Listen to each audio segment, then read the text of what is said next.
the Kingdom of Kush. A rich and powerful empire, it stretched from Egypt's southern border several hundreds of miles into the Sudan. Its capital, Kerma, was the oldest and largest city in Africa outside Egypt. Today, Kerma is in ruins, but its massive temple is still largely intact. 3,500 feet square, it's known locally as the Defufa.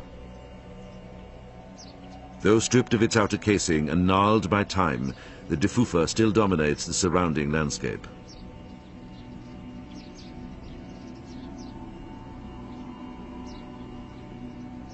In 1977, Charles Bonnet, director of the Swiss archaeological mission in the Sudan, began exploring the Defufa as part of a plan to investigate Kerma.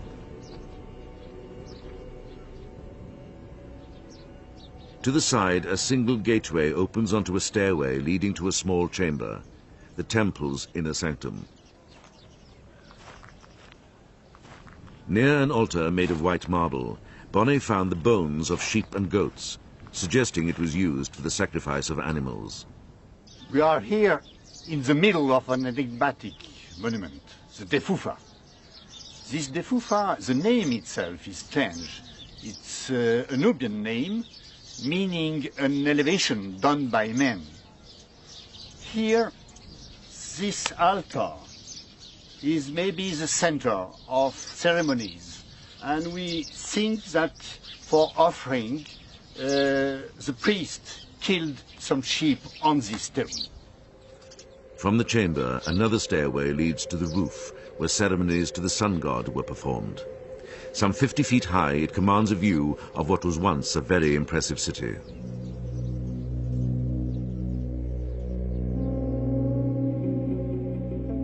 At its height in 1550 BC, Kerma would have been an awesome sight.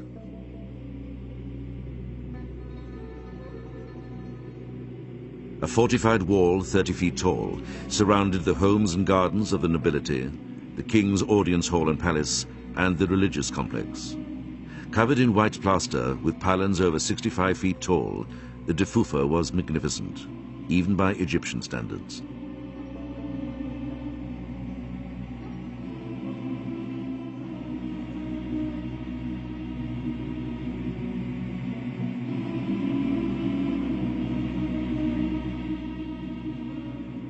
Situated on the banks of the Nile, the main trade route running north to south, the city grew rich not only on gold, but also by controlling the flow of exotic goods: ivory, ebony, incense, wild animals, and slaves, from the heart of Africa to Egypt and beyond.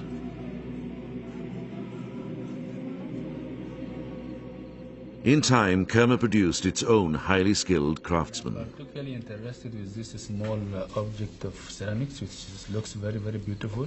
Well, you are right, because it is something unique. A view of the door of the ancient city of Kerma, about 4,000 years ago.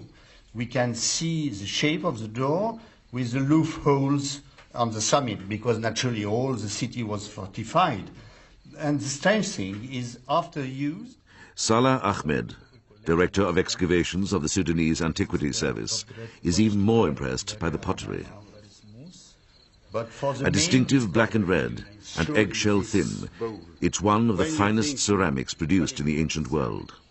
I think that the masterpiece is surely this bowl. And we found also gold, you know. We are in the country of the gold. Oh, very interesting. Everybody is thinking here that we look for gold only. And I am afraid to find too many pieces of gold. I will take it here. One of the great mysteries of Kerma is how a kingdom with thousands of inhabitants could sustain itself in what looks like a barren desert.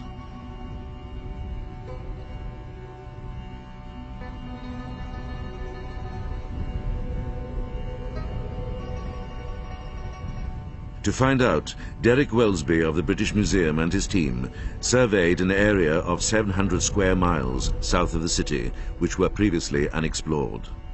There they discovered 400 ancient sites, most dating back to the Kerma period. When they were plotted on a map, they fell into a line along what turned out to be two old channels of the river, which have since dried up. The banks are visible by the lines of vegetation on this side and this side, and the channel, at this point about 70 metres wide, is running almost due north. This discovery of these two channels of the Nile, as well as the channel that the present day stream flows in, gives some indication perhaps of the agricultural wealth of this area in the Kerma period. With two more channels flowing through the Nile Valley, thousands of additional acres of fertile soil would have been available to the farmers of Kerma for growing crops. Presumably this was all tied in with a network of supplying produce to the capital of Kerma itself, which lies some 55 kilometres north from here. And in many of these settlements we have large numbers of store buildings which may have been designed for the collection of this produce and for storing it before sending it on to the administrative centre in Kerma. Derek Welsby made one more important discovery. Nature would play a cruel trick on the city of Kerma and the kingdom of Kush.